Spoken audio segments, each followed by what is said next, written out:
E aí galera, bem vocês vão te falando do canal Só PC. Cara, vamos continuar essa gameplay, beleza?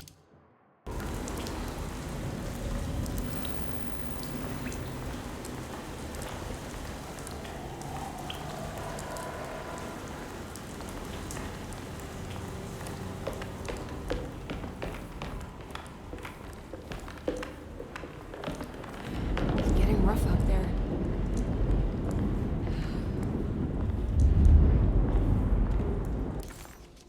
It was almost night when Emily found herself back at Derceto. What exactly had she been doing? And what was Detective Conby talking about? Did any of her findings make any sense?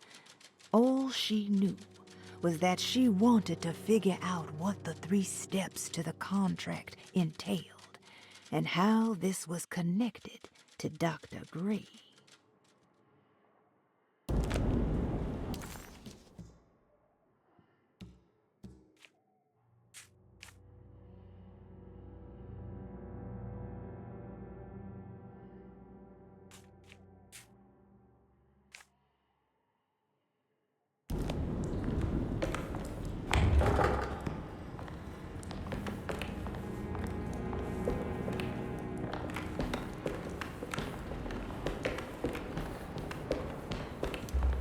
I need the key.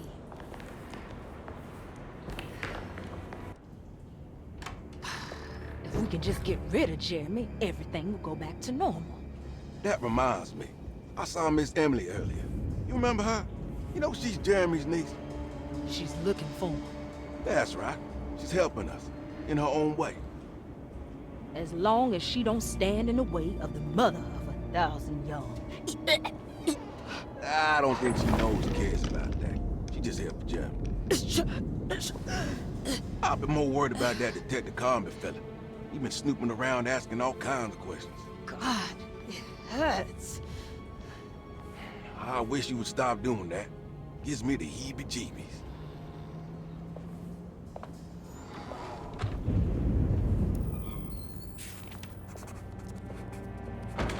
The orderlies, Baptiste and Lottie, were back at Derceto as well, like pieces of Emily's past haunting her. She couldn't figure out if they were on her side or not, and what was Lottie suffering from?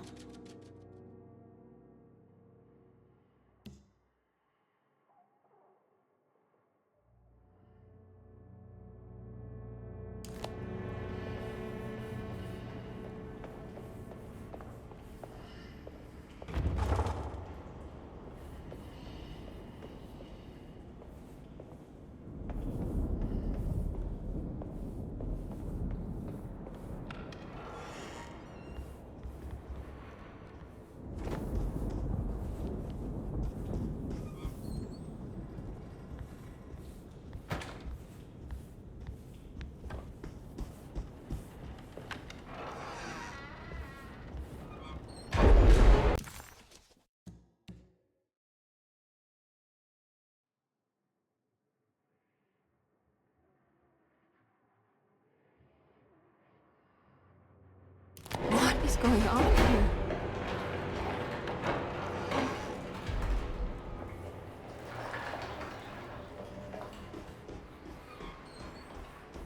It's blocked.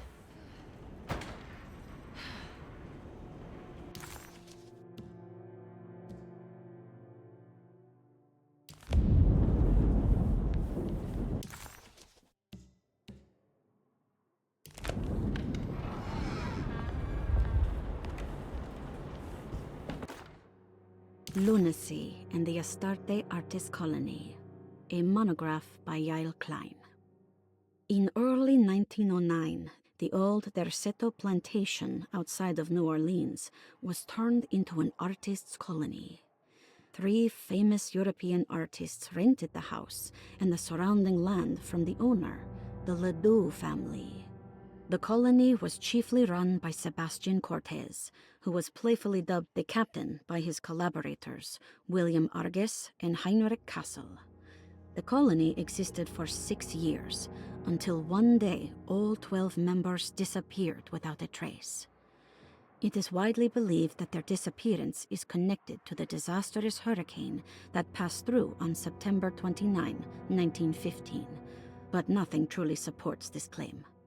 What is known is their frequent participation in New Orleans nightlife, their love for hosting parties, and their elaborate contributions to the Mardi Gras parades as the Pirates of Pontchartrain.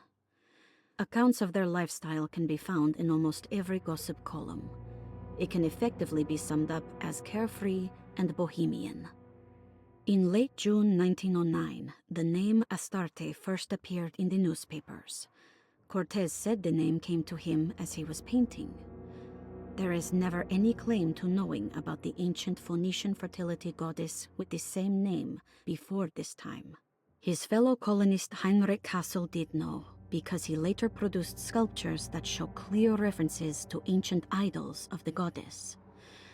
It's impossible to know for sure how this name suddenly made an appearance, but it is interesting because of Derseto's history.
I need the key.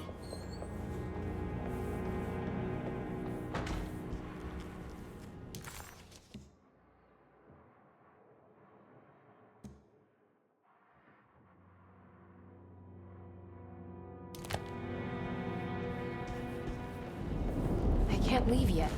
I need to get Jeremy out of here.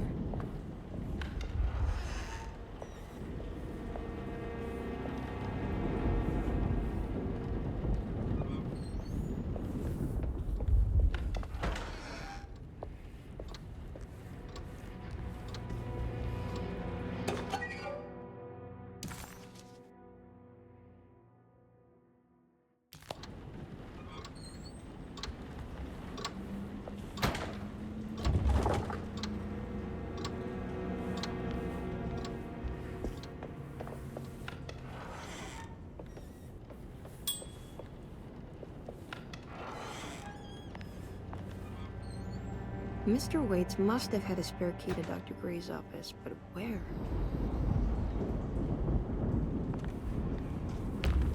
I need the key.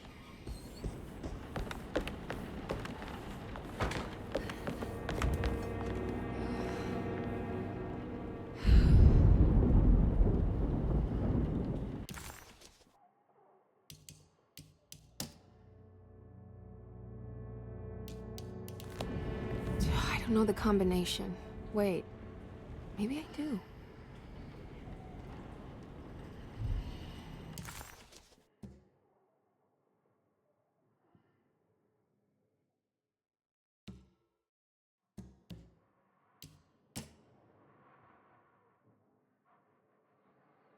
Lunacy and the Astarte Artist Colony, a monograph by Yael Klein.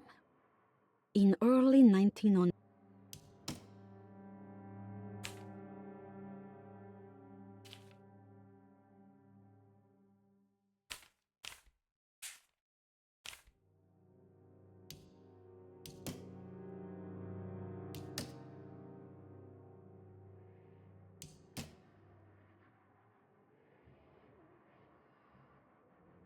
I better get to work on breaking the pact with the Dark Man.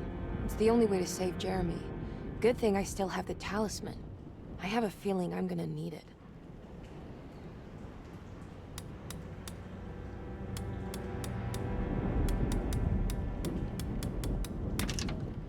It worked!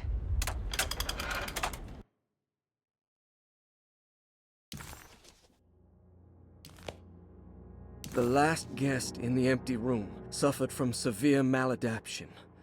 I must write this down, because if I understand the condition sufficiently, it could make me deny this fact at a later date, and there is reason for me to think I may come to suffer the consequences from this dysfunction, as some who came in contact with the guest seemed to adopt a new worldview in which everything was predetermined but broken.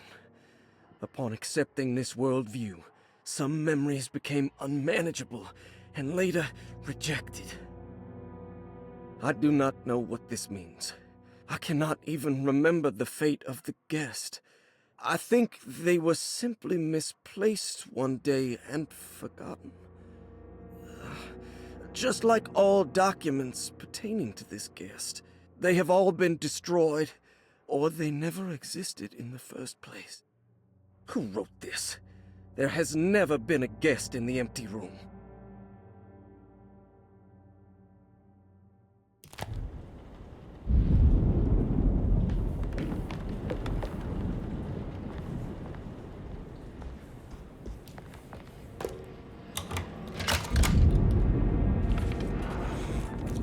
Here we are, Dr. Gray's office. Now let's see if we can find some answers.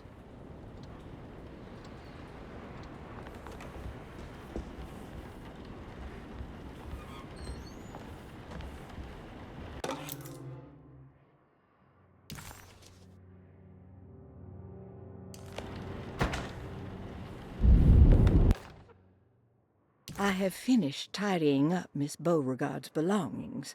I will leave it to you to contact her agent and have them collect her things. I found one of Grace's drawings she might want back, along with this key in her room, which I believe you've been looking for. Mrs. Thompson.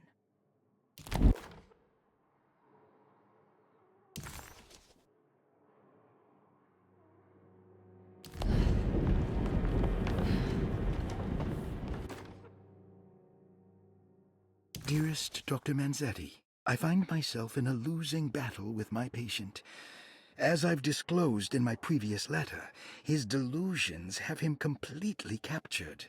It's bad enough that he is torturing himself with paranoia, but his madness turns out to be quite persuasive to others, effectively laying the ground for mass delusion. I am writing to you in hope that you can give me some guidance. Beyond my ambition to avoid devastating surgery on my patient, I have grown worried about my own defenses. The words of my patient are deranged, yet they often resonate with something primitive within me. I have tried photographing his brain with X-rays. It was surprisingly difficult to get good results. Dark blotches on the plates kept obscuring all details. My patient looked at the bad plates and cried out in terror, telling me the dark areas was the shadow of the worm, eating him from inside. I could not see anything out of the ordinary. I hope this is a sign that my mind is not as receptive to the madness as I had feared. After further inquiry, my patient described the shadows inside his mind as some kind of chthonic monstrosity that wants to undermine his sanctuary. This is clearly a reference to a place he calls Teroea, a sort of library or convent that works as a psychological haven. With this imaginary haven threatened by this Chthonian, he has now constructed another, less pleasant hiding spot. Lately, he has been bringing up a metaphor of a steamboat that has run aground, that he feels like he needs to start the engines and reverse, but he is afraid that the hole in the hull would cause the whole ship to sink. I've been watching him turn this metaphor into reality for the last week. He knows it's made up, but he is doubling down, trying to make it a real memory. I feel certain that this is my chance to break through the barriers of his self-deceit.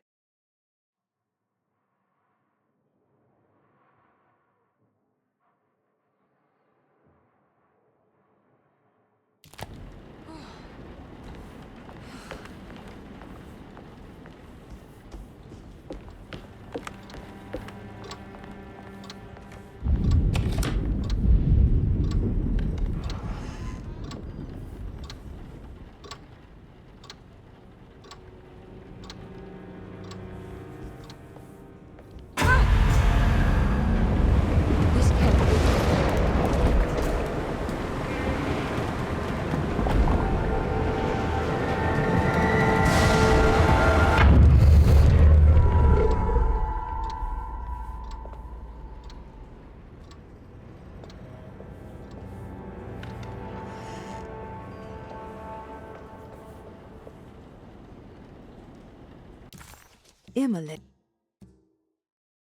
Emily felt lost as she entered the office of Dr. Gray, much like she had the last time she was here.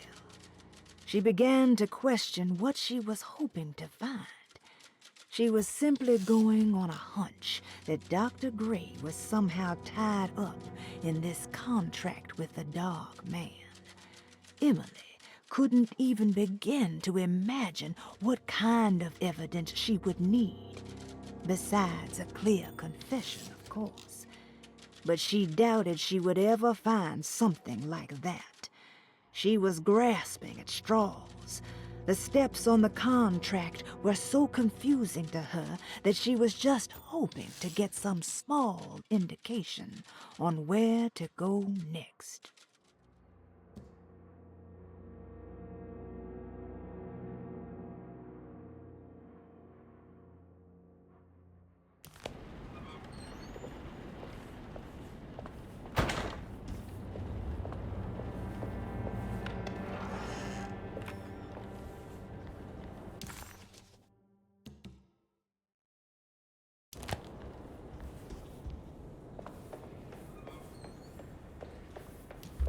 I need the key.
This can't be.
I need the key.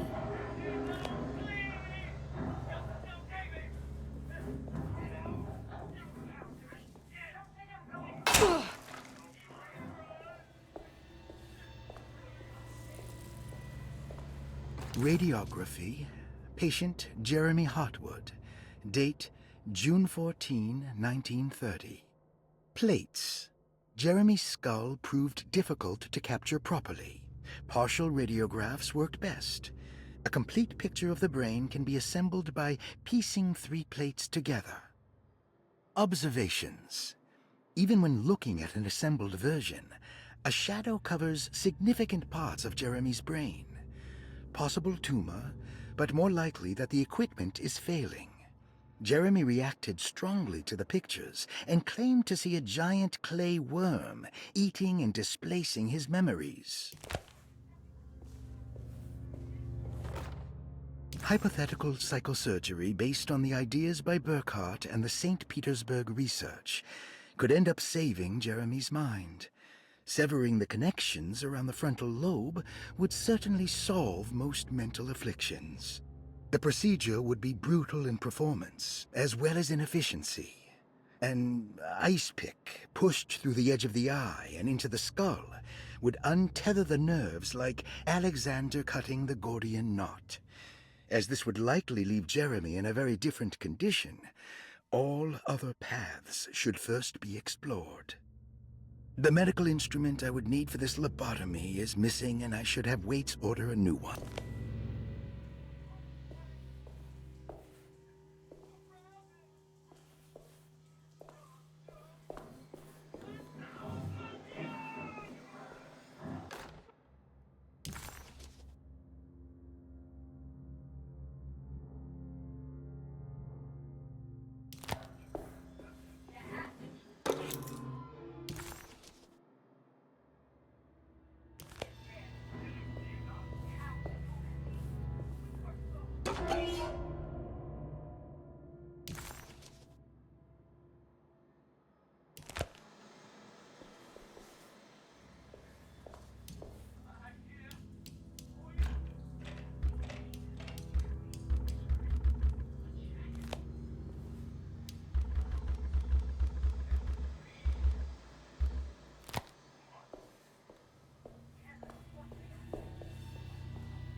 Jeremy. Let him be, Lolly. We have to know, Baptiste.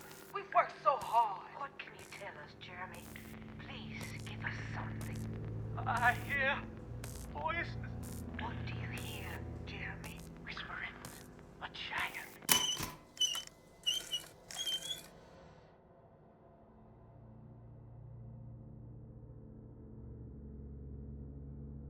Galera, vou ficando por aqui. A gente vê no próximo, beleza? Um abraço a vocês, espero ter gostado do vídeo. Se sim, galera, ajuda o canal a crescer, beleza? Aquele like, compartilhando no vídeo, na descrição, aqueles comentários básicos da hora que vocês fazem. Tamo junto, é nóis, valeu, fui!